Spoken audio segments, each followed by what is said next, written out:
irmãos, uma interrupção na série A Volta do Senhor Jesus Cristo para eu trazer aqui um outro assunto. Depois nós continuamos com a série, porque é o assunto mais desejado, mais importante do crente, do cristão, é o anseio pela vinda do seu Senhor. É o que mais desejamos, nós que andamos em espírito e em verdade. Nosso maior desejo é aguardar a sua vinda. Bom, mas agora eu quero fazer uma interrupção, porque enquanto ele não vem, enquanto o Senhor não volta, nós estamos aqui não só porque ele disse: eu irei para o Pai, mas não vos deixarei só, estarei convosco todos os dias, e também disse: enviarei o Consolador, que vos ensinará toda a verdade, que é o Espírito Santo. Então nós não estamos sozinhos, mas na literalidade de corpo, quando esse corpo for transformado, aí nós estaremos por completo com o Senhor, como diz Romanos capítulo 1 Coríntios capítulo 13, hoje conhecemos a Deus em parte, mas quando ele vier, o conheceremos como dele somos conhecidos. Imagina, ele sabe cada fio de cabelo que cai da nossa cabeça. Ele sabe cada pensamento na nossa mente antes de nós formulá-lo. Antes de nós pensarmos, ele já sabe o que vamos pensar. E assim nós o conheceremos. Imaginou a seriedade disso, irmãos? É difícil, né? Difícil imaginar, porque requer uma vivência com o Senhor. Bom, um versículo e uma vida inteira para analisarmos ele. Vamos lá então. Filipenses capítulo 4, verso 6. Não estejais inquietos, pois, por coisa alguma. Antes as vossas petições sejam em tudo conhecidas diante de Deus pela oração, súplica e ações de graça. Bom, esse versículo é muito popular, muito conhecido, então os irmãos podem pensar: já sei o que ele vai dizer. Essa parte B do versículo, basicamente, é a parte que atentamos. E todos nós praticamos essa parte. Vamos lá, então, para a parte B do versículo. Não estejais inquietos por coisa alguma. Parte A. Parte B. Antes as vossas petições sejam todas conhecidas diante do Senhor, por orações, súplicas e ações de graça. Então, se nós observarmos essa prática, a maioria de nós a tem. Quando nós estamos com algum problema, alguma dificuldade, nós vamos até o Senhor. Oramos a Ele, pedimos a sua orientação, a sua ajuda, mediante aquela dificuldade ali. E às vezes não só oramos, como suplicamos a Ele a sua ajuda, né? Só que até pagãos fazem isso, pedem ajuda para os seus deuses, né? Então não é uma prática muito incomum ou difícil de se aplicar, até porque não temos muitas opções, né? Às vezes, se nós estamos com algum problema, é porque nós mesmos não o conseguimos resolver. Então vamos ter que apelar, né? Vamos ter que buscar ajuda. E como cremos num Deus Todo-Poderoso, clamamos a esse Deus o seu socorro, o seu auxílio, né? Tudo bem, fizemos isso. Na grande maioria de nós fizemos isso. Alguns de nós gastam horas em oração por dia. Isso é muito bom, é importante. Orações e súplicas. Mas a parte A, poucos de nós aplica. Não estejais inquietos por coisa alguma. Coisa alguma é uma terminologia, uma acentuação, uma afirmação muito forte. Coisa alguma é qualquer problema. É um filho com um diagnóstico hospitalar terrível. Às vezes, seus últimos dias de vida, como Deus pediu a Abraão para que entregasse Isaac, seu único filho, em sacrifício. É a ordem de despejo que às vezes chegou para um pai de família. Ele vai ter que abandonar a sua casa. Não sabe ainda ao certo para onde irá. Foi tentar a vida longe. Não deu certo.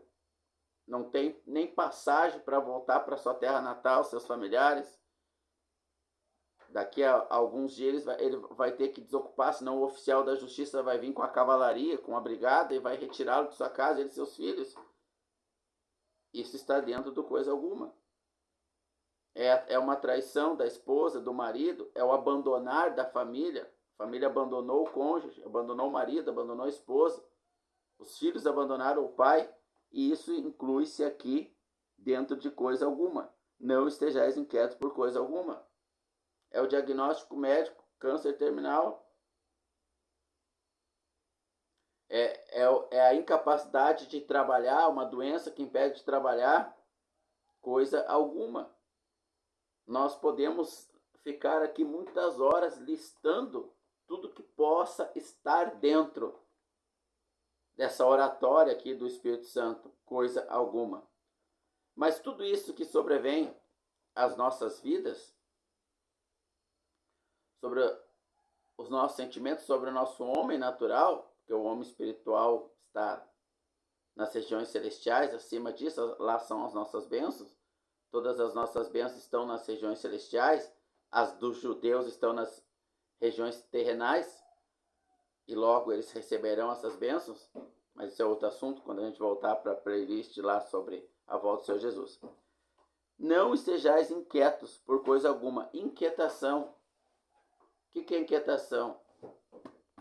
A pessoa fica batendo a mão sempre, ou o pé, roendo unha, comendo compulsivamente, alcoolismo, bebendo, isso é uma inquietação da alma.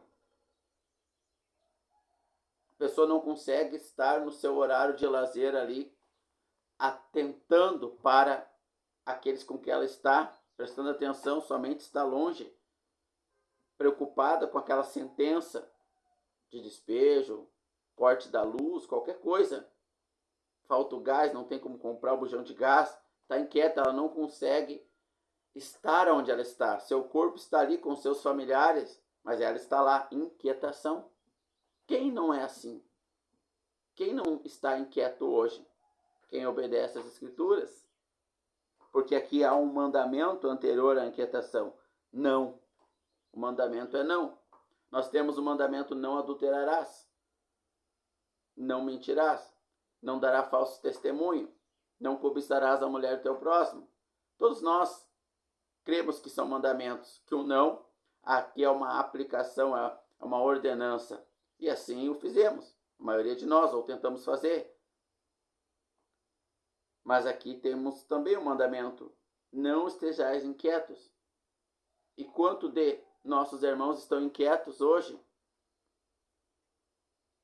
Descontam ali a sua frustração, a sua inquietação na alimentação, ou outros isso, no celular, nas redes sociais, nos filmes de prostituição, pornografia, filmes de ações de ação de violência.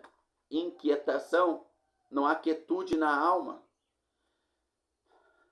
A alma não descansa, a pessoa não consegue ficar sentada ouvindo por algumas horas, porque está inquieta. Isto é inquietação. E quantos são os de nós que assim se encontram, tramando em sua mente como resolver um problema que Deus não quer que seja resolvido no momento? Deus quer que, de forma quieta, em quietude de espírito, você passe por esse problema, dentro do tempo que Deus estipulou para você passar. Somos como um pão, um alimento, sendo preparado por Deus. E fomos já dado todos os ingredientes misturados em nós, os frutos do Espírito, fomos colocados no forno. E há um tempo que nós temos que ficar ali sobre o fogo do forno, para que então a gente venha a ser assado por completo, de forma uniforme, estarmos prontos para sermos servidos e alimentar os nossos irmãos, e alimentar aqueles que estão diante de nós. Mas um irmão inquieto, ele sai antes do tempo, ele sai cru do forno, ele não está apto para alimentar a sua família, seus filhos, sua esposa, seu marido. Ele não está preparado para ajudar, para resolver problemas, para manter a paz de espírito num cenário de caos e guerra, porque ele próprio não tem a paz de espírito, ele está inquieto.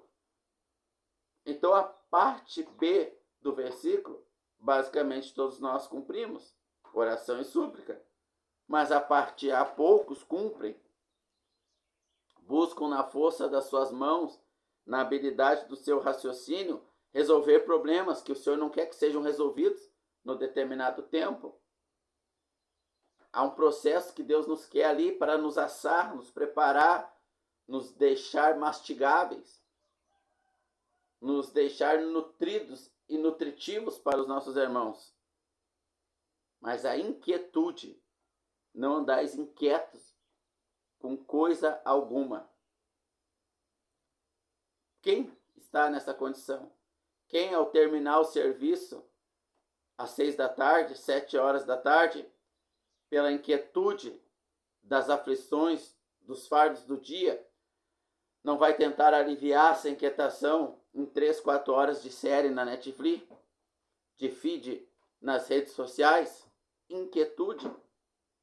Quem não está tramando ali nos seus pensamentos um meio de se livrar do marido, da esposa?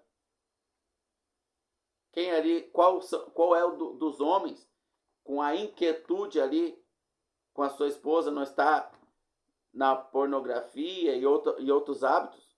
Quais das mulheres que não está gastando a sua vida na sensualidade, na vaidade, por inquietação? Inquietação, irmãos. Há um mandamento. A inquietação, ela é uma raiz. É uma raiz. Ela não é um mal externo. Ela é uma raiz de muitos males. Não vou dizer de todos os males, porque a Bíblia já define a raiz de todos os males, mas ela é uma raiz de muitos males, irmãos. Brigas, separação, desagregar. Irmão rompe a comunhão com outros irmãos por inquietação. Não é o momento ainda do aperfeiçoamento, mas o irmão não consegue esperar, está inquieto. Ele quer o corpo, ele quer o ajuntamento do jeito dele, e aquilo ali o inquieta. Ele não consegue ter paz com os irmãos. Cada vez que ele está com o irmão, aquilo lhe vem como uma inquietação. E ele não consegue trabalhar com isso, não consegue lidar com isso. Inquietação, mutilação. Tem pessoas que arrancam pedaços da carne, ficam se mordendo, roem unhas, comem excessivamente, bebem, são alcoólatras, viciados em telas de celular. Inquietação, irmãos. Inquietação. Então, qual é o mandamento aqui? Não estejais inquieto por coisa alguma. Porque falta respostas de Deus à nossa oração. Porque a nossa oração, ela é contaminada com a inquietação. Deus não ouve uma oração contaminada. Nós não precisamos de muita fé, não. Nós não precisamos ter muita fé. A fé quase que invisível já é suficiente. Tendes fé tamanho de um grão de mostarda, direis a este monte, sai daqui a colar, e lança-te a colar. A fé, ela não pode estar contaminada com a inquietação. No momento de lazer, relaxe. Está conversando com os teus filhos, esteja ali. Esteja ali. Se você está inquieto, você não estará ali. Você estará no próximo capítulo da série. Fala logo, eu tenho que olhar aquela série, lá já vai começar, mas que coisa que não termina. Inquietação. Você não estará ali. O marido está falando, está pensando lá na academia. Inquietação. Alma frustrada, alma inquieta. A mulher falando, marido pensando no jogo de futebol. Inquietação. Quem, irmãos, obedece este mandamento? Não estejais inquietos com coisa alguma. Não é entregar a inquietação, é não andar inquietos. A inquietação é uma questão de eu responsável, de decisão de não andar inquieto, de dominar a alma, o espírito pelo eu responsável, 3 eu. Eu espiritual, eu natural e eu consciente. E eu consciente dará conta de todas as suas obras diante de Deus no dia da sua vinda. É uma decisão não andar inquieto, irmãos. Nós entregamos o que está fora do nosso eu responsável, que são aonde largamos a nossa inquietação, o qual não deveríamos fazer. Então nós entregamos a Deus um familiar que não se converte em oração, súplica, oração e súplica. Um emprego que a porta não se abre, entregamos a Deus, mas jamais andamos inquieto. Jamais, irmãos. Eu lembro de um irmão que me chamou ali na cidade de Sapiranga, eu estava passando nas 10 horas da manhã, num sábado. Ô irmão, e aí, vai fazer o que hoje meio-dia? Não programei nada, vem aí almoçar, fazer um churrasquinho que era comemorar. Aí fui lá almoçar. Irmão, tá comemorando o quê? Aí eu fui pra rua ontem, que era na sexta-feira. Como assim? Não, perdi o emprego, eu quero comemorar. Nós comemoramos quando achamos o emprego, o irmão está comemorando que perdeu o emprego. Não andeis inquietos, ele não estava inquieto, irmão. É um estado de decisão, irmão. não de emoção. Nós não decidimos se vamos manter o emprego ou não, muitas das vezes. Nós não decidimos se a esposa vai continuar casada conosco, ou o marido, ou os filhos. Nós não podemos decidir se eles vão aceitar Jesus ou não.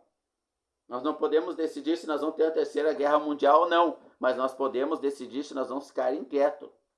Há um grande erro em tentar entregar a inquietação a Deus. A inquietação é um estado de decisão e não de entrega. É um mandamento, decida não andar inquieto. Não estejais inquietos por coisa alguma. Ponto.